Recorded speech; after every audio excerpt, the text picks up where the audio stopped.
Studiare Pirandello è fantastico. Comunque in questi 3 anni in cui è capocomico era ossessivo, ha provato tutto il suo repertorio, ha messo in prova tutto.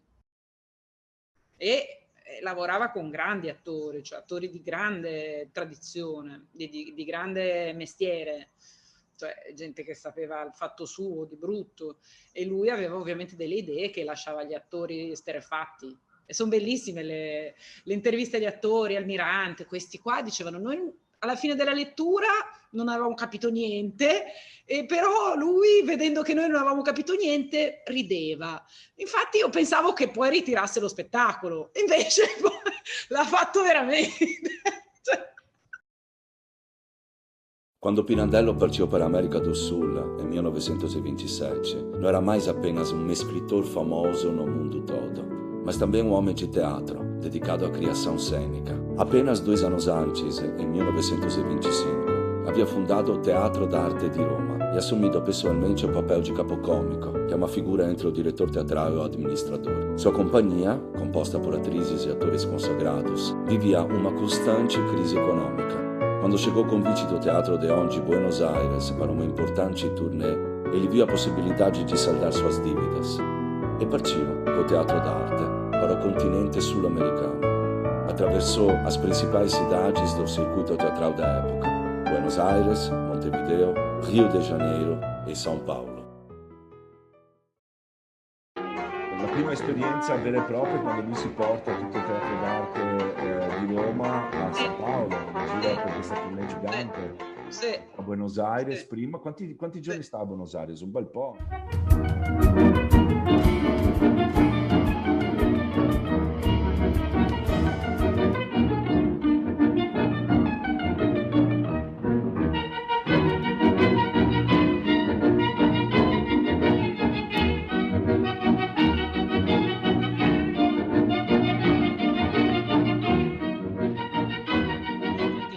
San Paolo e 8 a Rio.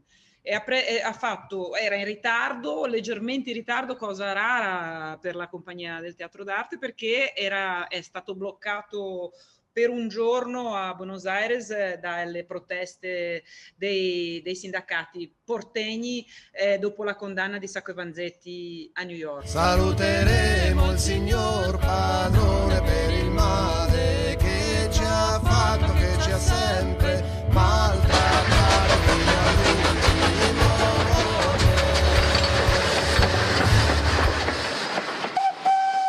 È andato un po' in ritardo e questo è stato un dramma per lui, perché comunque in questi 15 giorni lui doveva presentare 14 testi. Portanto, são 14 peças em 15 dias, sendo que num dia de atraso isso começa a complicar, e as 14 de sua autoria, mais 3 de outros autores, um número apavorante para qualquer temporada atual, né, Alvise? A gente não tem nem condições de se comparar a esse tipo de eficiência. Praticamente era a obra inteira do autor àquela altura, incluindo peças escritas especialmente para Marta Abba, obviamente, né? E aí, dentro desse repertório havia Sei personaggi, Gioco delle parti, Così esse vi pare, ou seja, os textos mais escandalosos, pelos quais ele tinha ficado bastante conhecido na Europa através das encenações de Pito F. e de Max Reinhardt. Então, a turnê intercontinental significava para o Teatro d'Arte também atender a uma demanda insistente de que no mundo fossem vistas as encenações das peças de Pirandello pelo próprio Pirandello.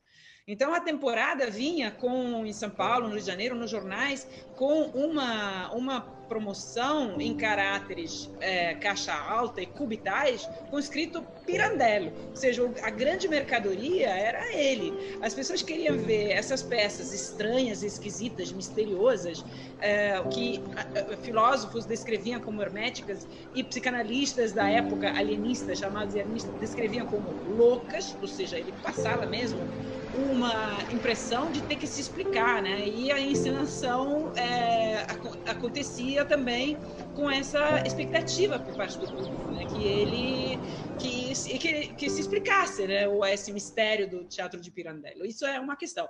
A outra questão, que essencialmente na América Latina, por um fato de um mercado anterior de palestras, né, de circulação de intelectuais europeus que eram pagos para dar palestra, e o caso mais eclatante anterior é o caso de Marinetti, né, que já fim de carreira, já queimado na Itália, queimadaço, né, porque já era um fascista assumido 2 anos antes, em 1923, 22, 23, tinha chegado a São Paulo, chamado pelos modernistas, que ainda se entendiam futuristas, porque haviam sido grandes representantes, né, do futurismo internacional desde muito antes, desde a semana de 22, e aí constituíam um grupo de futuristas paulistas na vanguarda, e quando o Marinetti chega, ele super bem pago, quer dizer, com uma temporada bastante justificada do ponto de vista econômico, ele tem um desencontro muito grave com o Mário de Andrade, né? Então, os dois participam de salões e os dois declamam poemas e desqualifica o outro publicamente.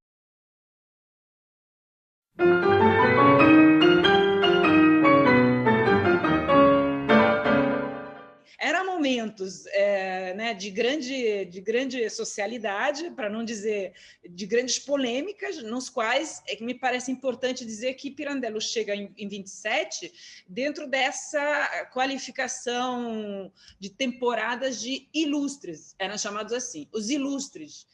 Eu gostei muito dessa denominação, porque definia, né, intelectuais que, de um dia para outro, viravam atrações do show business, né? Eles eram jogados no palco. Então, assim, figuras como Pirandello, um escritor que... Enfim, em 27 ele já tinha socialidade, pelo menos, da sala de ensaio, mas era, na verdade, um afamado literato, né, que só se explicava por escrito, era incluído numa programação de entretenimento, de público entretenimento, e que contava com a presença física deles, né? Então, me parece que todas as reações que a gente pode estar pesquisando, ventiladores barulhentos, né, suores, encontros, desencontros, apropriações ambíguas, as perguntas que fazia, né, que o público fazia, mostra todo um panorama muito interessante de um espelho quebrado, né? Ou seja, essas conferências, nas quais, né, um produtor, como eram, por exemplo, os grandes produtores de temporada residentes em São Paulo, mas de origem italiana, como, deixa eu ver o nome aqui, era o Faustino De Rosa, né? Um grande produtor da década de 20, né? O produtor chamava o ilustre por causa da sua fama intercontinental, né? O conteúdo que o ilustre proferiria não era definido, né, por nenhum tipo de programação. O ilustre chegava num país do qual nada conhecia, sem saber absolutamente nada do contexto ao qual ele ia se dirigir com sua palestra, e o público só queria se divertir, né, e ver o ilustre em apuros, né? Então, a questão ali dessas celebridades no palco me interessou muito por causa da saída obrigatória dos literatos do recinto das letras, que representou para eles também um mergulho bastante repentino na performance ao vivo, né, com todas as suas cargas de equívocos e desencontros, e isso é muito bem relatado nas cartas do Pirandello na época dos dias em que ele permanece em São Paulo, e na qual ele descreve as perguntas, né, a palestra, considerando também, só para fechar essa primeira pergunta, que ele já era, digamos, a temporada havia sido financiada, né, pela... Estou virando página daqui. Havia sido... Depois você corta. Havia sido financiada pelo governo, um governo de Mussolini, um governo fascista, e evidentemente que o Pirandello, visitando o país em qualidade de capocômico, ou seja, dono de sua companhia, ele dependia, né, dependia dessa promoção, né? Então, 27 um ano complicado para ele, porque da parte italiana ele é bastante solicitado para que ele se demonstre, se não diretamente ligado ao regime né, a política cultural do regime fascista, pelo menos não mimético, né? Ele chamava isso mimetismo no sentido de aqueles que não explicitavam uma adesão total ao fascismo. Esse é um tema delicado para a biografia de Pirandello, porque em alguns momentos ele, de fato, mesmo sem ser ideologicamente ligado a nenhuma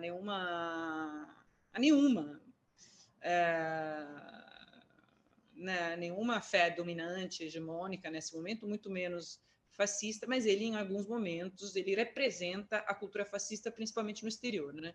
Então, ele está ali representando um tanto a cultura italiana no exterior, né? Já com uma certa fama, né?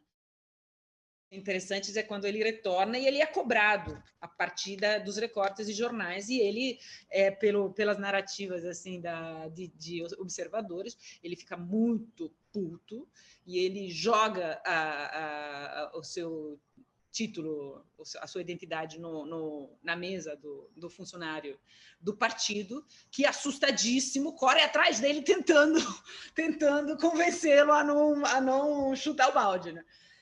E aí, essa é um pouco a história individual, biografia da viagem, né?